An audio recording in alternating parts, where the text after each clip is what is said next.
Hello everybody, and welcome back to another video. Today's video we're going to be taking a look at Hiusian Zoroark VSTAR, which was revealed last night for me, potentially like early this morning if you were in other parts of the world, but this card looks just absolutely nuts. Like, it is very hard to put into words how good I think this card has the potential to be, and how good other people think it's going to be too. Like, seems pretty community wide that everyone thinks that this card is absolutely broken. And on the face of it, it's like, okay, it seems fine. But then you dig a little bit deeper and look at some other cards alongside it, and you're like, oh, okay, this is like a very good card. And this is going to be a post-rotation build because this will be coming out in our set that will release like right before rotation. And before anyone is in the comments like, oh, I don't think you should be doing post-rotation content, I do not care. This is my channel. I'll do what I want, and I'm doing post-rotation content. It's in the title, and you clicked on it. You know you knew you were coming here for, so please don't comment that. And if you do comment that, I will know that you most likely just clicked on this video just to write that comment. Anyway, let's get into the Hiusian Zoroark VSTAR. It's just a nuts card. So for 2 colors energy, you have Baleful Curse. It does 50 damage for each Pokemon you have in play that has damage counters on it. And yeah, on the face of it, this doesn't seem too great, but when you get into some other cards that are coming out soon or alongside this in the same set, that's when this card seems to feel a little bit ridiculous. But just on the math, it maxes out at 300, and 300 is a really good number, except usually 300 damage is kind of hard to hit. It usually requires a lot of resources. Resources or energy, but this requires 2 colors energy or a single double turbo energy. So for a single double turbo energy, you can be dishing out 280 with the damage reduction, but you can ways to easily increase that damage right back up. Even higher to one-shot VMAXs as well. So you will have a pretty easy time paying this attack cost. It's the matter of getting the damage on the Pokemon on the bench that is going to be the main hurdle you're going to be having. And there are some cards, there are multiple cards we have that we are playing, and to just to help us get damage onto the field. Specifically, Gatejaw Bog, which is actually coming out in Astral Radiance. It does not come out. It comes out a set later, or a set earlier than this one. So we're actually getting Gatejaw Bog in May, I think. But I think Gatejaw Bog really becomes good when this card releases in the set after that, which I believe is called Lost Origin, which has Giratina in it, which has not been revealed yet. But I like this. The multiplier is nuts. 50 damage multiplier is always usually going to be good. We've seen it on Poltergeist, 50 damage multiplier on Gunnar Mimikyu, stuff like that. It's just crazy damage. And alongside Arceus, we were playing this with Arceus VSTAR. You will be able to get the cards you need to get those damage on pretty easily. Now I also haven't even talked about the VSTAR power yet, called Phantom Star, and it's literally Professor's Research. It says discard or hand draw 7. It's fine, but in this specific build, we're probably going to be using Arceus more to just search for the cards that we need right out of the deck instead of having to draw them. But in certain situations, this VSTAR power will be the one you're going to go for. So yeah, that is the card. Overall, really solid card. And also the Hiusian Zoroark V is not half bad either. I feel like I kind of have a reputation for saying that the evolving Vs are good, but I think this one is also good. For free, for no energy, Hollow Snap, 30 damage and switch, so it's literally just a free strafe, which is really nice because if you go second, you can get this guy out of the active if you don't want him there. Make it harder for opponents to get a hit on the Pokemon you want to evolve, etc. Now, potentially in this deck, maybe you wanted to get hit, maybe you just put something up there, wait for it to get hit, so you can hit more damage with the Baleful Curse attack on the Hiusian Zoroark VSTAR. But overall, just really solid evolving V. We also have another second attack here for 2 colors. Not 2 colors, 3 psychic energy. Or oh my gosh, I cannot speak. 3 colors energy. There we go. 130 damage, and then you move 1 energy from this Pokemon to one of your benched Pokemon. Not great attack. You'll probably never be using this. But, 130 damage is, like, not bad. It's just not that good. Now getting into the rest of the deck, as I mentioned, we're playing with Arceus VSTAR. Something I really think is cool about Hiusian Zoroark VSTAR is that you can play it with, like, a lot of different stuff, kind of like you could with Zoroark GX. So I think you can play this with Arceus. You can play it, like, by itself. But obviously the benefit of Arceus is you are going to get more Pokemon put on your bench that aren't like support Pokemon. And the V-Star power is super solid for grabbing out the cards you're going to want to get damage on. Like grabbing out your Gapejaw Bog, because Gapejaw Bog, so Gapejaw Bog, when it's a stadium, and anytime anyone benches a Pokemon, you put 20 damage on it. So that's why we're getting damage in play for our Hiusian Zoroark. But it can be kind of difficult to find that Gapejaw Bog sometimes, and Arceus will really help us with that. If you can just get down to V turn 1, evolve it up, turn 2, and then Starbirth, grab that out if we need it. And then, like I mentioned, if we don't need it, we can use a Zoroark if we really want to just draw more. So yeah, a 3-2 Arceus VSTAR line. And then, I also forgot to mention, Arceus is also not a bad partner because it attacks for a DC and a second basic energy as well, which is pretty good. It just overall, I think, slots really well with Zoroark. Because you can search out the cards you need and it can actually attack for decent damage. I think the only thing that will make it a better partner if it had different weaknesses Zoroark. They're both still weak to fighting, which kind of stinks. But overall, I think it is a pretty nice partner. And let's be honest, Arceus is a pretty nice partner for almost everything. Then we also have 3 copies of Lumineon V. Now, since this is post rotation, we don't have Crobat, or else we would probably be playing Crobat over Lumineon. But yeah, this is post rotation. But what Lumineon can do is search out our Adventurous Discovery. And Adventurous Discovery, I think, is a really nice way that we're also going to be able to flood our Pokemon or flood our board with Pokemon. If we have the Gapejaw in play, we can just flood our board with Pokemon. They all take damage. We increase our Zoroark's attack. But Lumineon is also just another Pokemon that you have to bench to get damage on it, and you also get an effect out of it. You could search your deck for Support Guard, which can search out a boss if you want it, a Charon's Care, to search the Adventure Discovery, like I just mentioned, to research if you want to draw cards, stuff like that. So I think Lumineon is really, really solid. You could potentially cut down on it again. I actually started out this list with 4. I think 3 is better. Like I said, you could go to 2 if you really want to, but I'm going to stick with 3 for now. Going into some little support Pokemon we have one copy of this Gengar. So this is a new Gengar. It has an ability, what is it called? Yeah, Creeping Back, that if it's in the discard pile, you can just put it on your bench and then put 3 damage counters on this Pokemon. And that is going to be another way to get damage on your field if you don't have the Gapejaw Bog in play. You can just put it from your discard pile onto your bench and take damage, and then there you go. You don't need to find the stadium. You can just have it there waiting, just in case you don't have a stadium if your opponent bumps your Gapejaw Bog. And also the attack isn't too bad either. Shrieking Circle, puts 2 damage counters on your opponent's active Pokemon for each of their bench Pokemon. And we are actually playing Psychic Energy simply because there's no other great basic energy to play. We could play Water Energy, I guess, if you want to attack with Lumineon and play Melony, a little bit more relying on the Melony / Water Energy. But I think Psychic is fine. Because this Gengar is not a bad attacker. You can set something up for knockout. You can finish something off. It's just not a bad card at all as a 1-of. It's something that I definitely consider maybe going to 2-of, but I will have to test that more.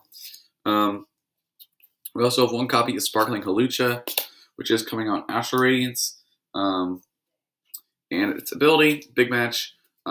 If it's on your bench, your Pokemon's attacks do 30 more damage to your opponent's Pokemon VMAX. So now against VMAXs, we buff our max damage that our Baleful Curse can put out from 300 to 330. With the Choice Belt, we can do 360. And then since the double turbo reduces 20, we're hitting 340. We're still one-shotting everything. So if you really need to reach to an Eternatus, maybe Snorlax, that's probably not going to see play. But if you, for some reason, need to reach to knock out a Snorlax, you can with the Choice Belt and Sparkling Kalucha. and this, of course, our only sparkling Pokemon in the deck, because we're only allowed to have one sparkling Pokemon in the deck. The last Pokemon is going to be one copy of Dunsparce. I mentioned how it kind of sucks that both of these have the same weakness.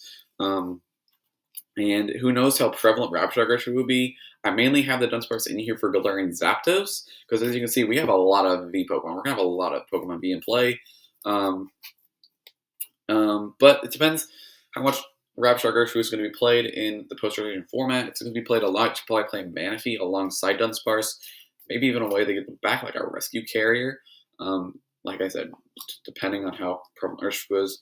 But, one copy of Dunsparce is just going to be solid in any deck that's going to be a colorless type. Because there are, like, those Pokemon that are in the format that will annoy you and hit you for weakness. Supporters for research. Now, this does not rotate, despite me using the old art. It is have a regulation mark reprint in Brilliant Stars. I believe it has a regulation mark of F, which will keep it in format for a year longer. And Professor's Research, just a solid card. The reason I like to not play 4 of them, I don't think. 2 copies of Adventurous Discovery. This is going to be a great way to just flood our board with Pokemon. We can search it out with Luminion, so we can turn 2 Luminion, Adventurous Discovery for Arceus VSTAR, our Zoroark, and another Pokemon to bench, and then we can evolve an Arceus VSTAR, Starbirth, get our Cape Drop Bog, and bench some Pokemon, take them damage. It just helps the deck flow really well, especially with the Luminions to search them out, so you don't have to rely on Arceus totally to get them out. 2 copies of Boss's Orders. Nothing much to say here. Once again, does have a reprint in Brilliant Stars as well. And then we have a couple one-of supporters, starting off with 1 Charon's Care, because our attackers are, or our main attackers are all colorless type, and being able to just return a Pokemon that's one-shotting anything right into your hand from a hit is really good. Also, since your Pokemon will almost always have damage on them, this can basically just be like an AZ, so you don't have to discard the attached cards. So if you, for some reason need to scoop up a Pokemon, remove it as a liability or something, you can. Also, versus I don't know, Lycanroc with VMAX, if that's still a thing somehow, post-rotation, and they hit your Dunsparce with their big attack that snipes 30, you're going to Charon Scare that. I don't know how relevant that's going to be. It's relevant right now in Standard, that's why I'm mentioning it, but that is also a thing you can do. Charon Scare, it's just a good card to play in a colorless deck. 1 copy of Raihan. Once again, Raihan is just a good card. We have Luminion to search it out, so you don't totally rely on Shady Dealings, because that does rotate. So no Shady Dealings, but we still have Luminion to search out Raihan at the perfect time, which, like I said, Raihan is just a super strong card.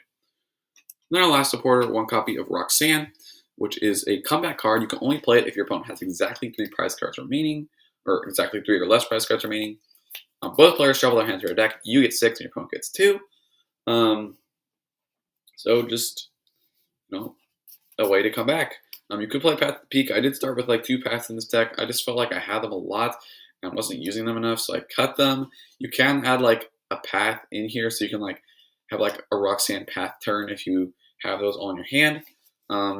Just Roxanne, even without path, is still just a good card to have, at least one of them in a majority of decks. Moving on to items, 4 copies of Ultra Ball, and 4 copies of Great Ball. Now, Quick Ball does rotate despite having a printing and Fusion Strike. If you look at the regulation mark on the Fusion Strike Quick Ball, it actually is still, I believe, a regulation mark D, which means it will rotate, which kind of sucks because Quick Ball is such a good card. And I think actually, if you're building this deck pre-rotation, I think Quick Ball makes this deck absolutely bonkers. Just, oh my gosh, you just have so much more speed in terms of attrition your Pokemon. You could probably ditch the Adventurous Discovery Luminion thing entirely, go more for a Scrub It. You could probably even just play Zoroark with Shady Dealings. That would be really good. So yeah, if you're building this pre-rotation, Quick Ball, Shady Dealings, the Inteleon line makes this deck absolutely just OP, I think. Also, you get Quick Shooting and increase your damage anymore. I don't know. I'm not going to think about that too much because that's going to be legal for a week. Maybe we'll have Zoroark be the absolute pinnacle best deck in format, undisputed best deck in format for a week. who knows? And who knows where this deck will go post rotation? But I don't know. Just these are the ball search cards we have. So we do have to play them. Unfortunately, they're not great. Like Great Ball just feels so bad when you're playing Great Ball in a deck. Other than like Mew that like wants Great Ball kind of sometimes. But just Great Ball has just always felt like I'd rather just be playing something else. You can't exactly play Battle VIP passes because they go straight into your bench and go to don't get damaged. Gape Jaw Bog only activates if they come from your hand. So yeah, just those are those ball search cards, which, like I mentioned, kind of feels bad to play, but it's what we got, so we're gonna play it. Next, 4 copies of Energy Lotto, which is getting a reprint in Astral Radiance, and this will help us find our double turbo energies, so we don't always have to Starbirth for them, which is nice.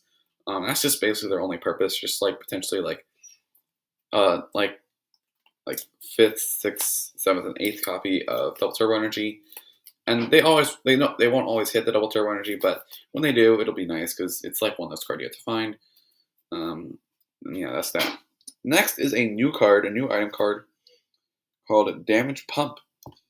And when you play it, you get to move up to 2 damage counters from one of your Pokemon to your other Pokemon in any way you like.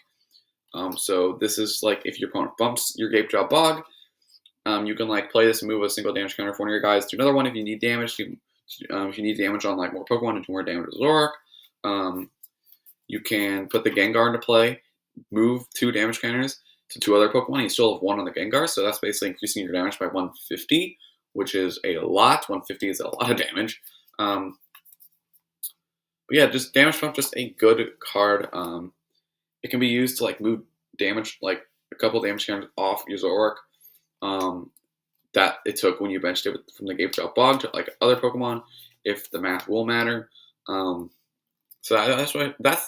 that's like the main reason I'm playing 4 is like who knows if the math will matter. It definitely matters against like Arceus and Inteleon decks. Like once again, pre-rotation, Arceus and Inteleon. If you're having 20 damage on your Hiusian Zoroark VSTAR, that's going to be pretty easy for them to knock out with like Choice Belts, Quick Shootings, Zigzagoon, stuff like that. Yeah, just Damage Pump. I just think just a good card in this deck. 2 copies of Switch. Because we need to be able to switch a Pokemon around. We don't have any like specifically that we want to pivot between. Like we don't have any Mew from Celebrations or Jirachi Amazing Rare, even though that does rotate. But you still have to be able to move your Pokemon. So we have Switch to do that. We also have Charon's Care as well if you really want. That's like kind of like a pseudo third switch sometimes. But also a lot of our attackers attack are pretty cheap. So if we want to switch, we can always just retreat manually, which will work as well.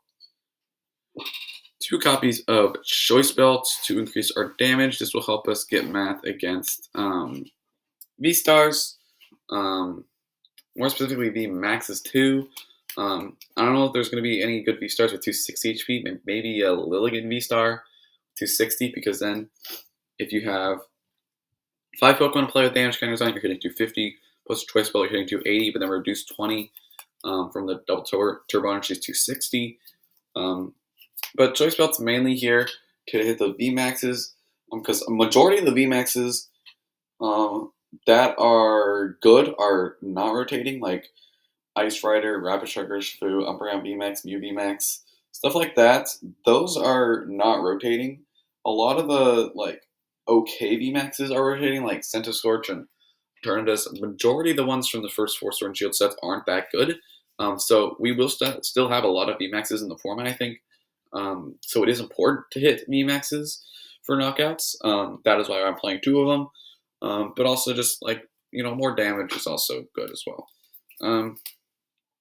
Another way to kind of increase our damage, but also is very important to our strategy, the 4 copies of Gape Jaw Bog. Now, if your opponent benches a Pokemon that doesn't play, they're going to take 20, which pseudo increases your damage by 20, which is nice. It means that now the minus 20 from double turbo energy won't matter. You can knock out the Arceuses, which is great. That's like the one hurdle this deck. You need to have like 6 Pokemon and play with damage if you want to knock out a fresh Arceus. But Gape Jaw Bog can also it damages our Pokemon, which is, of course, really, really important to our strategy, but it also can damage our opponents if they do not have a counter stadium for it, which can help us as well. And now for energy, 4 copies of double turbo energy, and 3 copies of psychic energy, because as I mentioned, might as well play psychic energy so you can attack with the Gengar. And yeah, that's the list. Who knows if it'll be played with Arceus? I think Arceus is definitely a strong way to play it.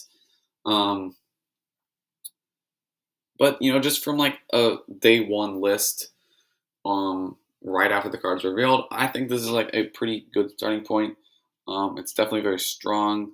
Consistency, meh, it can kind of have some kind of tough early game. That's the main thing with the deck, is the early game. Getting the damage on can be kind of difficult, but once you have that, it's going to be smooth sailing from there. You're going to be taking knockouts on everything that is in front of you. But yeah, that's going to be it for the video. If you guys liked it, don't forget to leave a like. If you guys want to see more stuff like this, don't forget to subscribe. I do a lot of deck lists for cards that are newly revealed, so if you like seeing decks for new stuff, do subscribe. But yeah, that's going to do it. Hope you guys liked it.